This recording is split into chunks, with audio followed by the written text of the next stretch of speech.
हरे कृष्णा। आप सभी का गीता क्लास में बहुत बहुत स्वागत है। ओम ज्ञानतिमिरन्धस्य ज्ञानञ्जनशलाकया चक्षुरुन्मिलितं येन तस्मै श्रीगुरुवे नमः। गुरुवे गौरचन्द्राय राधिकायै प्रियात्मने श्रीश्रीमद्भक्तिवेदान्त नारायणति नामिने श्रीकृष्णलीला कथने सुदाक्षमौदार्य माधुर्यगुणनिरीक्षितं वरं वरेण्यं पुरुषं महान्तं नारायणं तं शिरसा नमामि। चैतन्यमनोभीष्टं स्थापितं येन भूतले स्वयं रूपः कदा मह्यं ददाति स्वपदान्तिकम् आजानुलं विभुजकनकावदातु सङ्कीर्तनैकपित्रो कमलायताक्षो विशम्भरो द्विजवरो युधरं पालो वन्दे जगत्प्रियकरो करुणावतारो। नमो महावदन्याय कृष्णप्रेमप्रदायते कृष्णाय कृष्णचैतन्यनाम्ने गौरतिष्ठे नमः।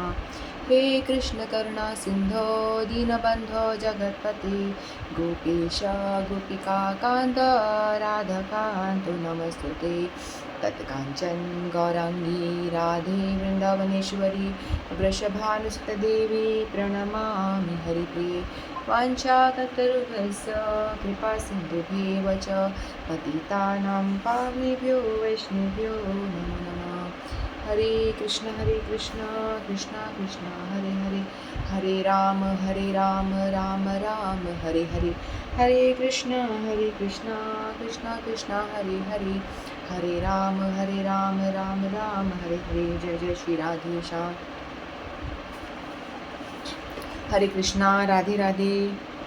तो हम सभी लोग हरे कृष्णा। तो हम सभी श्रीमद् भगवद गीता के तीसरे अध्याय में हमने प्रवेश किया है और दूसरा अध्याय हम पूर्ण कर चुके हैं। तो हमने पहले और दूसरे श्लोक हमने कल कर लिए, फर्स्ट 3 श्लोक हमने कर लिए थे। आज हम चौथे श्लोक से स्टार्ट करेंगे। तो भगवान अर्जुन को भगवान ने दूसरे अध्याय में बताए थे बुद्धि योग के, पहले कर्म योग के बारे में बताया था, फिर कहा था बुद्धि योग यानी कर्म करके आप किस तरह से भगवान से कनेक्ट हो सकते हैं। फिर बुद्धि योग के बारे में बताया था कि बुद्धि योग यानी भक्ति योग से हम भगवान को बहुत इजीली कनेक्ट कर पाते हैं। फिर ऐसे करते करते फिर जो भगवान अर्जुन जो है बहुत भ्रमित हो जाते हैं। तो वो कहते हैं कि आप मुझे बताएं सही सही कि मैं क्या करूं। एक बात तो आपने कहा कि बुद्धि योग श्रेष्ठ है यानी भक्ति करना श्रेष्ठ है, नॉलेज प्राप्त करना श्रेष्ठ है, तो मैं कर्म क्यों करूं, कर्म मैं ऐसा करता हूं, कर्म छोड़ करके मैं संन्यास ले लेता हूं। तो अर्जुन भ्रमित हो जाते हैं, समझ नहीं पाते कि भगवान आप कहना क्या चाहते हो। तो मैं संन्यास ले लेता हूँ और जंगल चला जाता हूँ, ये ठीक है ना, और नॉलेज गेन करता हूँ, ग्रंथों का अध्ययन करता हूँ और काफ़ी अध्ययन करके अपने आप को सन्यासी के रूप में नॉलेजेबल बना लेता हूँ। तो भगवान अर्जुन ने ऐसे प्रश्न किया तो भगवान कहते हैं कि कर्म श्रेष्ठ है, कर्म करना है आपको। सांख्य योग तथा बुद्धि योग के बारे में भगवान ने बताया। बुद्धि तथा कृष्ण भावनामत के सिद्धांतों पर चलते हुए मनुष्य कर्म के बंधनों से छूट जाता है, भगवान ने ऐसे बताया। फिर आज हम 4th श्लोक लेते हैं जो इस प्रकार है। न कर्मणामनारंभा नैष्कर्म्यं पुरुषोश्नुते न च सन्न्यसनादेव सिद्धिं समाधिगच्छति। तो श्री भगवान अर्जुन जी से बोल रहे हैं, न तो कर्म से विमुख होकर कोई कर्म फल से छुटकारा पा सकता है और न केवल संन्यास से सिद्धि प्राप्त की जा सकती है। तो भगवान ने कहा कि आप संन्यास लेकर के सिद्धि प्राप्त नहीं कर सकते हो, कर्म तो करना ही पड़ेगा, कर्म के बिना बात नहीं बनेगी। शुद्धि के बिना अनायास संन्यास ग्रहण करने से सफलता नहीं मिल पाती। ज्ञान योगियों के अनुसार संन्यास ग्रहण करने अथवा सकाम कर्म से विरत होने से ही मनुष्य नारायण के समान हो जाता है, किंतु भगवान कृष्ण इस मत का अनुमोदन नहीं करते। हृदय की शुद्धि के बिना संन्यास सामाजिक व्यवस्था से उत्पात उत्पन्न करता है। दूसरी ओर यदि कोई नियत कर्मों को न करके भी भगवान की दिव्य सेवा करता है तो उस मार्ग में तो कुछ भी उन्नति करता है और उसे भगवान स्वीकार कर लेते हैं। बुद्धि योग स्वल्पस्य धर्मस्य त्रायते महतो भयात्, ऐसे सिद्धांत को रंच मात्र संपन्नता भी महान कठिनाइयों को पार करने में सफल सहायक होती है। तो भगवान यहाँ बता रहे हैं कि इंसान भगवान ने बताया ना कि 4 जो हमारे आश्रम हैं, 4 तरह के आश्रम हैं, ब्राह्मण, क्षत्रिय, वैश्य और शूद्र। तो हम ही सब लोग जो हैं अपने-अपने गुण और कर्मों के हिसाब से, अपना कर्म का जो टेस्ट होता है उसके हिसाब से हम लोग कार्य करते हैं। हम सबको कार्य करना चाहिए। ऐसा बिल्कुल भी नहीं है कि जो जैसे डॉक्टर है उसका बेटा डॉक्टर ही बनेगा, चाहे उसने पढ़ाई करने में उसका मन लगता है या नहीं लगता है। ये होते हैं ना कि डॉक्टर होते हैं, उनके बच्चे हैं तो ये डॉक्टर का बेटा डॉक्टर, ब्राह्मण का बेटा ब्राह्मण, शूद्र का बेटा शूद्र, वही काम वंश परंपरा के हिसाब से चलता रहता है। कई दफ़ा ऐसा होता है कि उनके बेटे का वो टेस्ट होता है, उनका जो गुण होता है उस तरह का होता है और वो वही काम कर रहे होते हैं। लेकिन कुछ केसों में ऐसा भी होता है कि ये ज़रूरी तो नहीं है कि वो व्यक्ति जो ब्राह्मण का बेटा ब्राह्मण ही बने, उसका भी जो संस्कार ब्राह्मण वाला ही हो, ऐसा बिल्कुल ज़रूरी नहीं है। यदि ब्राह्मण का बेटा है ना तो वो ग्रंथ अध्ययन करता है ना और कुछ भी मतलब नहीं करता है, लेकिन वो हमेशा तामसिक प्रवृत्ति का है, उसका टेस्ट अलग है, उसका गुण धर्म जो है वो अलग है, तो उसे उस हिसाब से अपना कार्य करना चाहिए। ऐसा बिल्कुल ऐसा नहीं है कि ब्राह्मण का बेटा है तो ब्राह्मण ही बनेगा, पुलिस का बेटा है तो पुलिस ही बनेगा।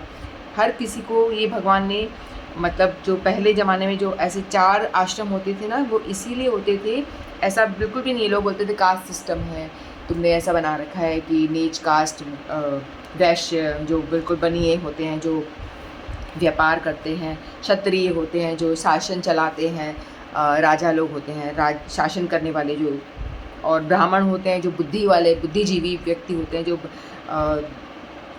क्या करना चाहिए क्या नहीं करना चाहिए, राजाओं को भी गाइड कर दे। हर किसी में राजपुरोहित होते थे ना, पहले राजाओं के पास में भी एक एक राजपुरोहित होते थे।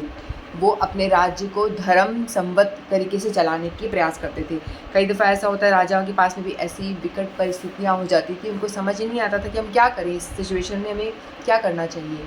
तो उस टाइम पे वो राजपुरोहितों के पास जाते थे, ब्राह्मण वर्ग के पास जाके, जिनके पास ज्ञान होता है, बुद्धि होती है, वो अपनी बुद्धि का इस्तेमाल करके राजा को गाइड किया करते थे। फिर राजा धर्म संबद्ध होकर के राज्य को चलाया करते थे। तो ये बहुत इम्पॉर्टेंट है। ऐसा नहीं है कि हमने ये डिवीज़न कर दिया है।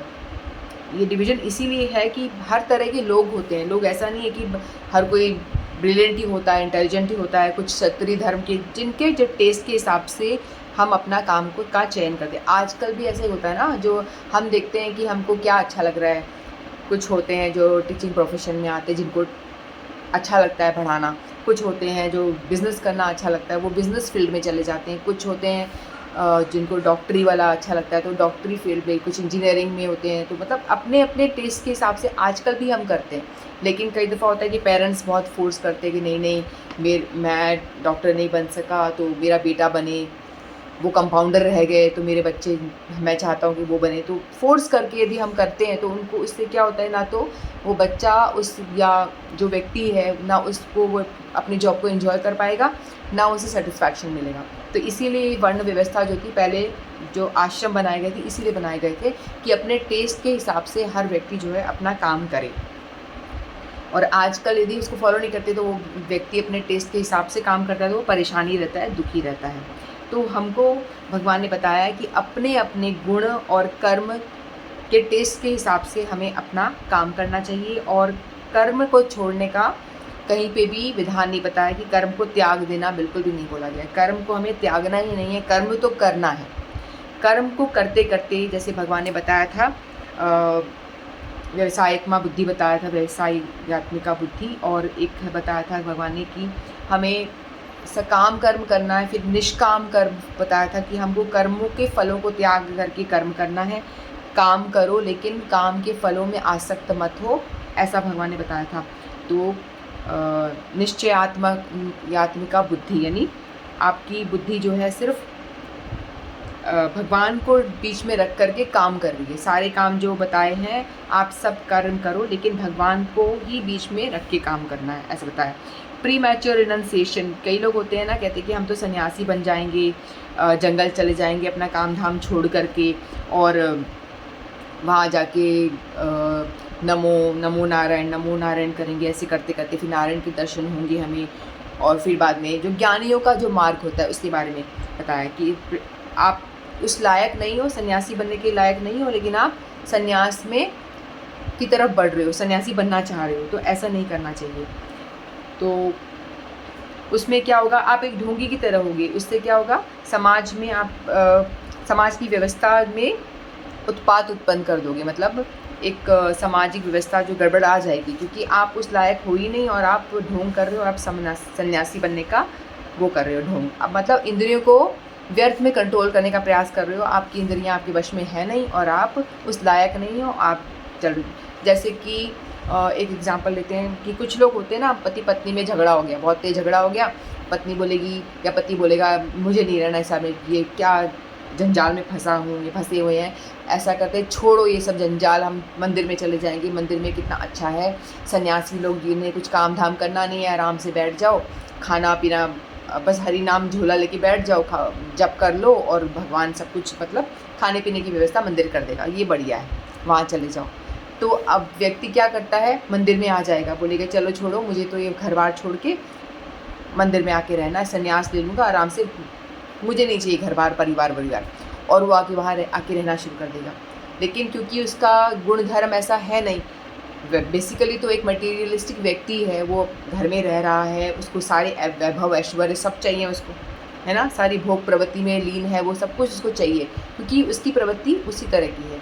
लेकिन वो एक झगड़ा हो गया, उसकी वजह से वो थोड़ा सा अपने इमोशंस पे कंट्रोल नहीं पाया और चला गया मंदिर में और कहता नहीं मैं तो रहूँगा। लेकिन वो 2 दिन तो वहाँ रहेगा, तीसरे दिन उसको समझ में आ जाएगा कि ये उसका नेचर नहीं है, वो उसके बाद में विचलित हो जाएगा, अरे फिर लगा अरे नहीं मैं तो घर ही सही था, कोई बात नहीं, पत्नी ने झगड़ा ही तो किया है, कोई बात नहीं, वो मेरे को खाना चाय ला के देती, सुबह मेरे को पकोड़े ला के देती है, बढ़िया भोजन कराती है। फिर उसको याद आना शुरू हो जाएगा, नहीं मेरी वाइफ तो अच्छी है, तो मन में चिंतन शुरू हो जाएगा, क्योंकि वो उसकी जो प्रवृत्ति है भोग वाली ही है, तो उसको अपना घर परिवार याद आना शुरू होगा, बच्चे याद आ जाएंगे। 2 मिनट के लिए वो जो हावी हुआ था उसके ऊपर, वो इमोशन उसके उसमें आ कर के वो छोड़ के आ गया, लेकिन थोड़ी देर में फिर वो वापस छोड़ छाड़ के वापस अपने घर को लौट जाता है, क्योंकि वो उसकी प्रवृत्ति नहीं है, वो उस चीज़ में आसक्ति उसकी जो है घर में ही है, बनी हुई है। इसीलिए भगवान कहते हैं प्री मैच्योर रिनाउंसिएशन नहीं होना चाहिए, ज़बरदस्ती का हम अपने आप को सन्यासी मान करके सन्यास की तरफ हमें नहीं बढ़ना चाहिए। जो हमारा कर्म जो भगवान ने दिया हुआ है, हमारे उसके हिसाब से हमें उस ड्यूटी का पालन करना चाहिए। स्वाभाविक तौर पे यदि आपकी विरक्ति होती है तब आप जा कर के आप सन्यास की तरफ बढ़ें। ये भगवान ने बताया कि वो कैसे होगा, वो भक्ति मार्ग में चल के, वो बुद्धि योग में, कर्म योग के द्वारा। कर्म योग यही है कि हम अपने कर्मों को भगवान से जोड़ें, कर्तापन का अभिमान ना हो हमारे अंदर कर्तापन का अभिमान होता है ना कि मैं बहुत ही ग्रेट हूँ, मैं इंजीनियर हूँ, मैं ये बड़ी बड़ी बिल्डिंग के नक्शे बनाता हूँ और मेरा दिमाग काम करता है, तो मैं कर्तापन का, मैं डॉक्टर हूँ, मैंने इतने मरीजों का इलाज कर दिया, और जो भी हम काम हमें भगवान ने दिया है हमारे नेचर वश, हमारे कर्म के हिसाब से, पूर्व कर्मों के हिसाब से जो हमें मिला है, तो हम उस पर अभिमान कर बैठते हैं और हम सोचते हैं कि मैं हूँ कुछ विशेष व्यक्ति, मैं ये कर रहा हूँ, अपने आप को इसका कारण मान लेते हैं, कर्तापन का अभिमान करते हैं। तो ये जो गलत है, क्योंकि ये कर्तापन का अभिमान भी रॉन्ग है, क्योंकि जो हमारे अंदर जो थॉट प्रोसेस आया है, हमारे अंदर थॉट प्रोसेस आया, किसने दिया? ये तो भगवान ने दिया है ना कि तू ये कार्य कर, तू इंजीनियर बन, तू डॉक्टर बन, तू ये कर। तो ये थॉट हमारे अंदर आया, ये भी हमारा स्वयं का नहीं है। दिमाग हमारा फेल भगवान 2 सेकंड में कर सकते हैं, तुम सोच लो। फिर बैठे बैठे भगवान तुम्हारा दिमाग फेल कर दे, हाथ फेल कर दे, कुछ कर दे, तुम क्या लोगे? कुछ भी नहीं कर सकते। तो हमारे अंदर जो एक थॉट की प्रेरणा रूप में जो थॉट आता है, ये भी तो भगवान का दिया हुआ ही है ना। तो हमें ये सोचना चाहिए कि भगवान ही करवा रहा है, थॉट के थ्रू, हमारे दिमाग में आके थॉट प्रोसेस के थ्रू, अब तो ये कार्य कर, फिर हम वो कार्य की तरफ बढ़ते हैं। जो हमारी ज़िंदगी में जो हम कर रहे हैं, जो हम कह रहे हैं कि मैं कर रहा हूँ या कर रही हूँ, वो मैं नहीं, एक्चुअली वो भगवान हमको प्रेरणा दे करके धक्का मार के करवा रहे हैं। तो हर कार्य जो है भगवान ही करवा रहे होते हैं, लेकिन हम इस चीज़ को समझते नहीं हैं, कर्तापन का अभिमान करते हैं और हम काम को करते हैं। तो हमें इस कर्तापन के अभिमान से दूर होना चाहिए।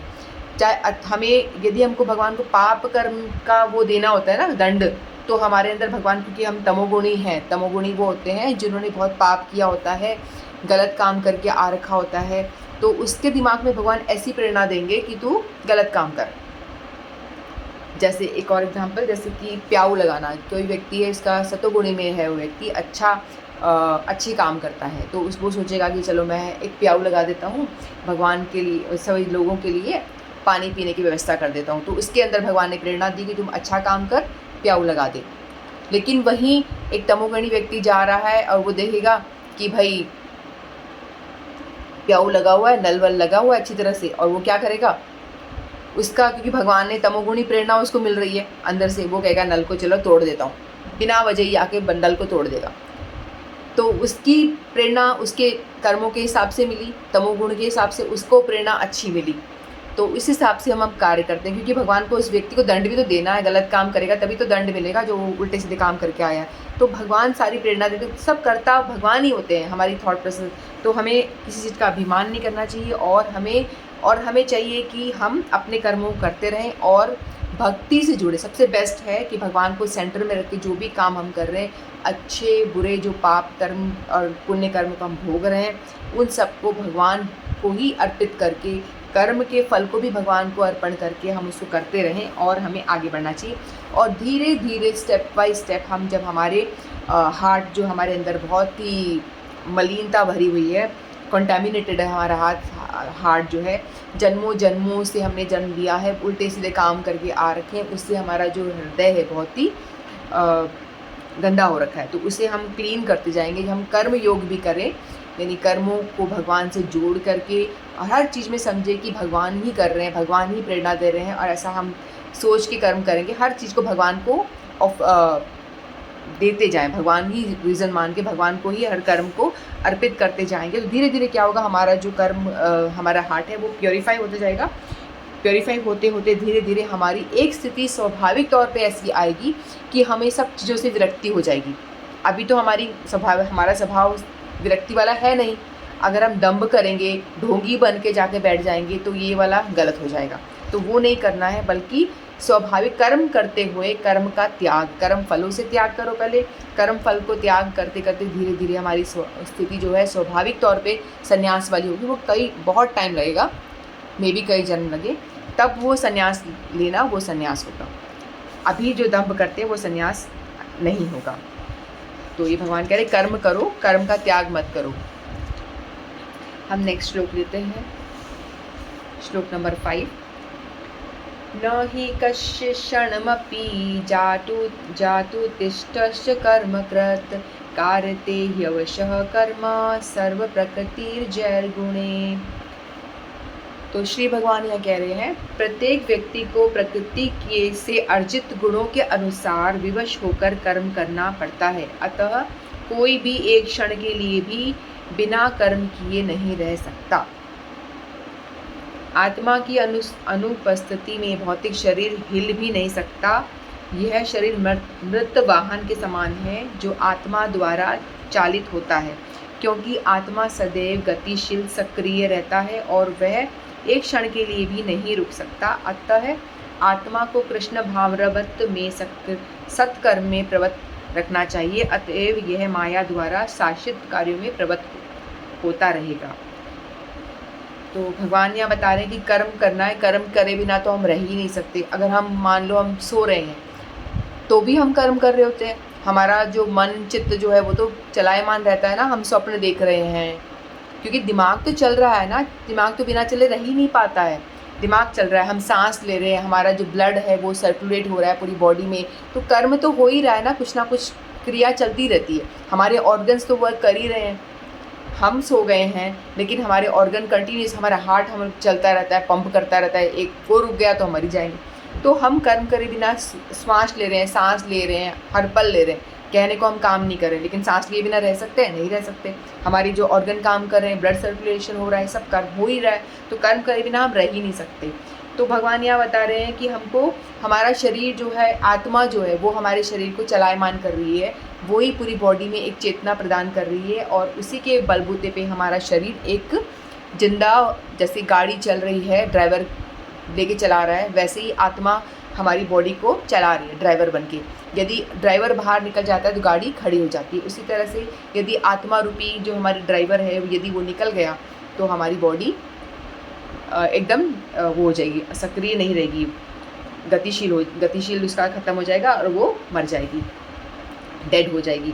तो इसीलिए भगवान ने बताया है कि आत्मा को हमें वो करना है, भगवान से कनेक्ट करने की प्रयास करना चाहिए, क्योंकि वो उसमें जो संस्कार हमारे चित्त पे बनते हैं उसको हमें अच्छे करते रहना चाहिए। जो हम जन्मों जन्मों से लेकर के आ रहे हैं और मलिन हो रखा है हमारा अंतःकरण, हमारा चित्त, उसको हमें क्लीन करने का प्रयास करना चाहिए। तो अब अपने कर्मों को करते हुए, उसको भगवान से कनेक्ट करते हुए हमें भगवत भक्ति करना है। भगवान को सेंटर में रख के कर्म भी करें और भगवत भक्ति भी करते रहें, और साथ साथ में चीज़ों को बैलेंस करके हम चलें। तो इससे क्या होगा, हमारा कल्याण होगा, कृष्ण भावनावत होगी, और हमारी आत्मा और हम जो है भगवान से जुड़े रहेंगे। इंद्रियों को, जैसे हमने सेकंड अध्याय में पढ़ा था कि अपनी इंद्रियों को कृष्ण भावना भावित होकर रखना चाहिए। सारी इंद्रियों को हमें भगवान से कनेक्टेड हमेशा रखना चाहिए। यदि नहीं रखेंगे तो उल्टा हो जाएगा, वो इंद्रियां हमारी माया में प्रवृत्त हो जाएंगी। जैसे हमने छोटा सा एग्जाम्पल हमने दिया था ना कि हमारे इस प्रोग्राम में वीना जी, उनकी बेटी अमोहा है, छोटी सी बच्ची है, ठीक है। वो क्या करती है, उसकी मदर उसको, जैसे हम लोग श्लोक कर रहे हैं ना, श्लोक करते हैं, श्लोक ऑफ द वीक हम ले रहे हैं, हम करें, तो उसकी मदर ने सोचा है, आप सभी भी, कोई भी, कि हम अपने बच्चों को अच्छी तरफ लगाएं। तो हम यदि उनको अब सिखा रहे हैं, श्लोक लर्न करना सिखा रहे हैं, तो जरा सी बच्ची ने लर्न कर लिया, हमने देखा ना, हमने शेयर भी किया है उसको 2-3 श्लोक जो हार्ड जो हम पढ़ भी नहीं पा रहे हैं, उस बच्ची ने लर्न कर लिया। कैसे लर्न कर लिया है? क्योंकि या तो उसकी मदर ने लगा दिया, या उस बच्ची ने खुद अपने आप को, उसके पिछले जन्मों के संस्कार के हिसाब से उसने अपने आप को ये चीज़ों को कनेक्ट करके सीख लिया। यदि हम नहीं उसको पुश करते तो वो क्या करती, वो तो फिल्मी गाने सीख लेती, उल्टे सीधे, जो उल्टे सीधे गंदे गंदे गाने चलते हैं, कुछ भी उल्टे सीधे गा के वो उस पर नाचती रहती। तो हम चाहें अपने आप को उस बच्ची की तरह, एग्जाम्पल दिया मैंने छोटा सा, या तो हम अपने आप को अच्छी तरफ में लगा दें, भगवान की ओर मोड़ दें, या स्वभाव माया जी हैं, माया देवी हैं, भगवान ने काम दिया हुआ है, जो मेरी भक्ति में ना आए उसको आप पकड़ करके उल्टे काम में लगा लो, जकड़ लो, पनिशमेंट दो। माया देवी को भगवान ने, जैसे जेलर होता है ना, हम सभी लोग जेल में फेंक दिए गए। ये जो भव सागर है, ये एक जेल है जहाँ पे हम सारे पनिशमेंट लेने के लिए यहाँ पे आए हुए हैं। हम सबको पनिशमेंट कैसे मिलता है, कभी बीमारियाँ आ जाती हैं, कभी हमें कोई ये दुख, कभी वो दुख, इतनी सारी प्रॉब्लम्स हमको अटैक करती है। क्यों आ रही हैं भाई? क्योंकि हमने उल्टे सीधे काम, गलत काम करके आए हुए हैं, इसीलिए हमको ये शरीर मिला हुआ है। अच्छे काम को भी आप झेलो और बुरे काम को भी आपको झेलने के लिए शरीर का जो रचना हुई है ना, ये हमारे पाप और पुण्यों को झेलने के लिए ही ये रचना हुई है हमारे शरीर की। तो हमें चाहिए कि हम अपने पाप तो झेल रहे हैं और पुण्य भी झेल रहे हैं, अब इन दोनों से परे रह के हमें क्या करना चाहिए जिससे कि हम पाप और पुण्य से अलग हो जाएं। तो भगवान ने बताया कर्म करना है, कर्म करोगे अच्छे रिजल्ट्स आएंगे, पुण्य मिलेंगे आपको। कर्म यानी शास्त्रों की विधि विधान के हिसाब से करोगे तो आपको पुण्य मिलेगा। प्याऊ लगा दिया, अच्छे कर्म कर लिए, माता पिता की सेवा जो भी है, अच्छे सुकर्म जो कहते हैं। अकर्म वो होते हैं जो हमें गलत काम, उल्टे सीधे काम करना है, वो कर रहे हैं हम, तो अकर्म हो गए, पाप कर्म जो भी हैं जिससे हमको दंड मिलेगा। और एक होता है अकर्म, जो हमें कर्म से, और विकर्म, जो उल्टे सीधे कर्म है वो विकर्म होते हैं। जो कर्म और विकर्म से हमें छुटकारा दिलाने वाले होते हैं अकर्म। यानी करना तो कर्म है, जो हमें हमारी ड्यूटीज़ हैं उसे हमें फॉलो करना है, एज इट इज़ फॉलो करना है। जो भी हमारे कर्तव्य हैं हमें पूरे करने हैं। सुबह जल्दी उठो, जो आप स्कूल जाओ, जॉब जाओ, जो भी करना करो, लेकिन अपने जो रीस्टैब्लिशमेंट ऑफ योर इंटेलिजेंट, आपके जो इंटेलिजेंस है उसको आपको रीप्रोग्रामिंग कर देनी है। वो कैसे करनी है? क्योंकि आप जो भी एक्टिविटी कर रहे हो उसको भगवान से कनेक्ट कर दो। अपने आप को ये मत कहो कि मैं कर रहा हूँ, मैं कर रही हूँ, मैं ही रिस्पॉन्सिबल हूँ हर काम के लिए। This is wrong. यदि आप ऐसा करोगे तो आप कर्म में बंधोगे, और उसके पाप कर्म गलत करोगे तो पाप मिलेंगे। यदि आप भगवान को ही हर चीज़ पे ढोल दो, भक्त क्या करता है, अपने ऊपर कुछ देता ही नहीं है, हर काम को भगवान पे ढोल देता है, तभी वो भक्त कहलाता है। वो बोलेगा जो भी काम हो रहा है भगवान तुमने किया, तुम जानो, मैं तो आपका दास हूँ, मैं तो शरणागत हूँ आपके, आप जानो, आपका काम जानो, मेरा घर कैसे चलेगा आप जानो, आपको करना है सारा काम। तो हर काम को वो भगवान पे ढोल देता है, खुद लेता ही नहीं कुछ भी, ना वो टेंशन लेता। भक्त जो होता है टेंशन भी नहीं लेता कि अरे मुझे, और बाकी जो कर्मी लोग होते हैं वो करते हैं अरे मुझे ये करना है, वो करना है, मेरे बच्चों की शादियाँ करनी है, वो करनी है, 50 काम, ये वो। तो जो भक्त होता है वो सारा टेंशन भगवान पे डाल देगा, तुझे जो करना भाई कर, मैं तेरी पूजा करूँगा, मैं तेरी घंटी हिला रहा हूँ तेरे आगे बैठ के। यानी टोटल शरणागत हो जाओ तो भगवान आपकी सारी प्रॉब्लम्स को सॉल्व करते हैं। ये आप करके देख सकते हैं अपने आप से, सारी प्रॉब्लम आपकी सॉर्ट आउट हो जाती है। तो वो भगवान यही बता रहे हैं कि आप अपने आप को भगवत भक्ति में लगाओ, कर्म करो, कर्म को करना है, कर्म करते करते कर्म को मुझे सेंटर में रख के करो, सारे जो कर्म फल है मुझे अर्पण कर दो। और ये नहीं करोगे तो माया में आप प्रवृत्त हो जाओगे, या तो आप ये करो या ये करो। तो सोच लो क्या करना है। माया आपको पकड़ लेगी, जैसे जेलर जो होता है, जो गलत काम कर रहा है, ट्रैफिक रूल को फॉलो नहीं कर रहा है, उसको दंड मिल जाता है, चलो भाई चालान दे दो आप, है ना, ऐसा होता है। तो यदि आप सही तरह से करो काम, नहीं तो आपको चालान भरना पड़ेगा, या आपको पुलिस में पकड़ के लेके जाएगी, आपको जेल में डाल देगी। तो इसीलिए भगवान ने बोला है यदि आप अच्छे कर्म करोगे, कृष्ण भावना भावित होकर कर्म करोगे तो भगवान प्रसन्न रहेंगे, आपके ना पुण्य बनेंगे ना आपके पाप बनेंगे, दोनों से आप मुक्त हो जाओगे। उसे कहते हैं अकर्म। और माया देवी यहाँ जेलर का काम करती है। भगवान ने माया देवी को जेलर का काम दिया हुआ है। उन्होंने बोला है कि आप सबको डंडे मारो, जो जो मेरा भजन नहीं कर रहे हैं उनको डंडे मारने का काम भगवान ने माया देवी को जेलर के रूप में अपॉइंट किया हुआ है। जो मेरी भक्ति नहीं कर रहा है, क्योंकि ये शरीर मिला है आपको भगवत भक्ति करने का। 3 काम, पाप भोगो, पुण्य भोगो और भगवत भक्ति करो। मेन काम जो है भगवान का भजन करना। मेन काम इस शरीर के द्वारा जो हो सकता है वो भगवत भजन करना है, क्योंकि ये वाला जो देवता लोग भी नहीं कर सकते। देवता लोग भी देवलोक में रह के सिर्फ पुण्य भोगने के लिए उनको शरीर मिलता है, वो अपना पुण्य भोगते हैं फिर वापस गिर जाते हैं, और नरक में भी शरीर कुछ नहीं कर सकते। लेकिन जो मनुष्य है वही एकमात्र ऐसा जीव है जो अपने पाप पुण्य को नष्ट करके भजन करके वो इस भव सागर को पार करके भगवत लोक में निकल सकता है। तो हमारे पास यही तो एक बहुत बड़ा गुण है जो हम शरीर से हम कर सकते हैं। तो हमें प्रयास करना चाहिए कि हम इस शरीर का सदुपयोग करें, जो हमें तुच्छ सा शरीर मिला है, मल मूत्र का जो थैला कहते हैं इसको, तुच्छ सा शरीर मिला है, रोग भरे हुए हैं, कष्ट से भरा हुआ है, लेकिन इससे हम एक बहुत बढ़िया काम कर सकते हैं।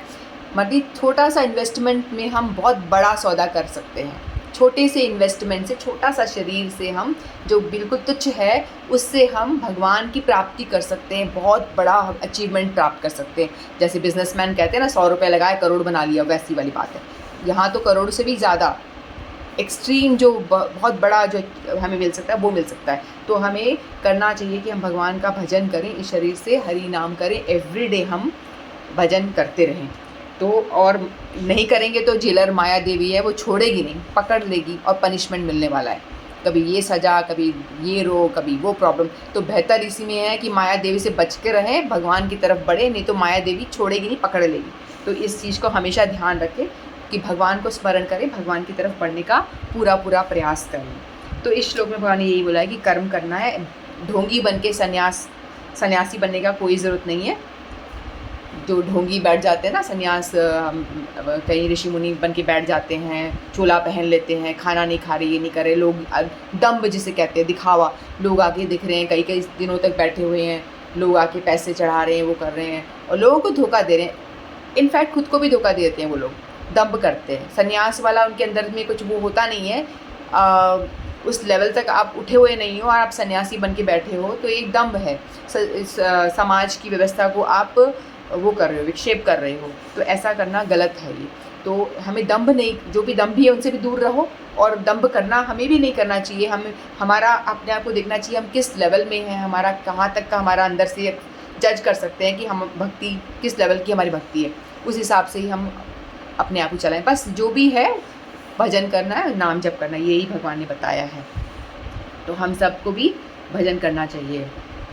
यदि कोई कृष्ण भावना व्रत अंगीकार कर लेता है तो भले ही वह शास्त्रानुमोदित कर्मों को न करे अथवा ठीक से भक्ति न करे, और चाहे वह पतित भी हो जाए तो इसमें उसकी हानि या बुराई नहीं होती। किंतु यदि वह शास्त्रानुमोदित सारे कार्य करे और कृष्ण भावना भावित न हो तो ये सारे कार्य उसके किस लाभ के हैं। अतः कृष्ण भावना मत के इस स्तर तक पहुँचने के लिए शुद्धिकरण की प्रक्रिया आवश्यक है।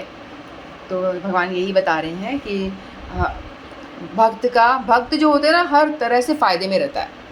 ज्ञानी जो होते हैं वो लोग गिर जाते हैं और उसमें बहुत मेहनत भी है, कठिन भी है, हम लोगों ने पहले पढ़ा है सेकंड चैप्टर में। लेकिन भक्त जो होता है गिर भी जाता है, उसका कुछ नुकसान नहीं होता, क्योंकि उसके हाथ जो लग गया वो तो लग ही गया, वो ज़ीरो कभी नहीं होता। जिसने उतनी भक्ति कर ली, हमने गीता आधा घंटे हमने भगवान को स्मरण कर लिया तो हमारा कर लिया, ये हमारा हमेशा रहेगा, ये ज़ीरो हो ही नहीं सकता, कोई भी नहीं करेगा। इसीलिए हमें भगवत भक्ति करनी चाहिए, ये फ़ायदे में रहता है हमेशा वो इंसान। और जो ज्ञानी है वो जैसे साइकिल चला रहा है, पैडल पैडल पैडल पैडल चला रहा है, और जो एक भक्त है वो भगवान की भक्ति करता है और एक मोटर बाइक की तरह ढर्र करके आगे निकल जाता है, कार या मर्सिडीज़ कार में आगे निकल जाता है। तो इतना फ़ायदा होता है। तो इसीलिए हमको हमेशा भक्ति में लगे रहना चाहिए और माया देवी से हम दूर रहेंगे और दम्भ नहीं करना है, संन्यास का ऐसे ढोंग नहीं करना है, भगवान ये बता रहे हैं। और हम सब हरि नाम करें, भजन करें। इतना ही कह के मैं वाणी को विराम देती हूँ। वांछा कल्पतरुभ्यश्च कृपा सिंधुभ्येव च पतितानां पावनेभ्यो वैष्णवेभ्यो नमो नमः। श्रीमद् भगवद गीता की जय, समस्त भक्तवृंद की जय।